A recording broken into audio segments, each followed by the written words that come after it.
Joining me now is esteemed geologist Professor Ian Plimer. Ian, let's start with Chris Bowen, our fearless climate change and energy minister and the coalition's greatest weapon in the coming election. But Bowen has been on the attack, arguing Peter Dutton doesn't understand his own policy and is being evasive. It's been 15 weeks and all we've got is a map with 7 sites, 6 of which the owners have said they won't want nuclear and 5 of which are in states with a nuclear ban. So this is all going swimmingly. Oh, he's up and about. How do you see this debate, Ian? Is the opposition prevailing or is Labor's scare campaign getting through to voters? A scare campaign, it works beautifully almost every time. Well, the government is running scared. They've been wrong-footed by Dutton's very sensible policy is having long-term, stable, 24/7 baseload power. Now, I'm not really sure I can believe a minister who can't pronounce nuclear, yet he tries to denigrate nuclear. And later on in that clip, he talks about how there are 12,500 Coke cans of waste that are produced from one modular reactor. Now, do the sums. That's 42 tonnes of waste that come out of one modular reactor. That is more waste produced than fuel used. So poor Mr. Bowen, he does need to get away from his activists who are advising him and talk to scientists, especially nuclear physicists. You cannot create something out of nothing, and that's what he's trying to tell us. So he's absolutely and totally wrong, and he's saying whatever comes to his head. I don't think he's been well briefed, and I think they're panicking. Now, a wind turbine in Victoria's southwest has caught fire. That was over the weekend, caused a giant blade to fall to the ground and, sparked a grass fire beneath it. The CFA brigades across the state have been warning of such dangers for weeks. Many are taking strike action, refusing to fight fires on land hosting wind and solar farms and high voltage transmission lines until the Allen government stops its reckless renewables expansion. And some of these renewable projects are being built on Australia's most fire-prone land. You can understand why there's real concern in those communities about the fire danger. Well, I can understand it, and I can understand why the CFA refuses to fight those fires. There are some very dangerous toxins released from burning those blades. There is a massive oil, about 300 kilos of oil that is burnt.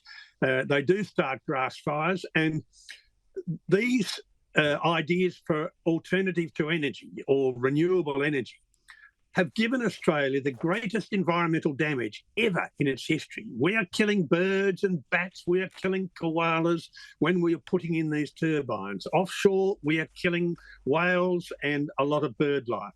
We are destroying productive farmland. They're just a blight on society. And after 15 years, they need to be replaced. And you cannot demolish these. You're left with huge amounts of concrete, a lot of dead steel, and we buy all of these from China. Now, China is putting in 37 nuclear reactors that they're building right now.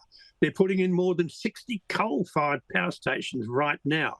We are the mugs. They are selling us wind and solar, making huge amount of money, making us energy dependent upon China, where we are one of the greatest energy hubs in the world.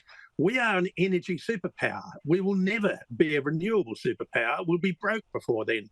So this is demonstrating the absolute stupidity of destroying our countryside, especially in rural areas where many city people can't see it and don't feel it. We're destroying this on ideological grounds.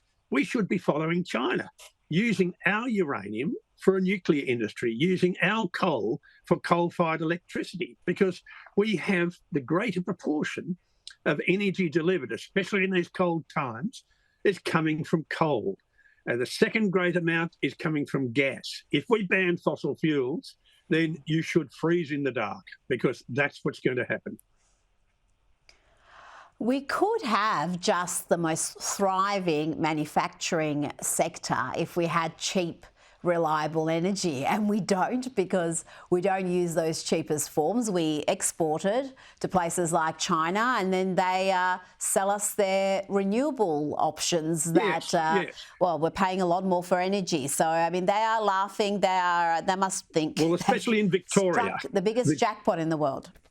Yes, especially in Victoria. Victoria, we've had the cheapest energy for a long time with the brown coal. That was some of the cheapest electricity in the world.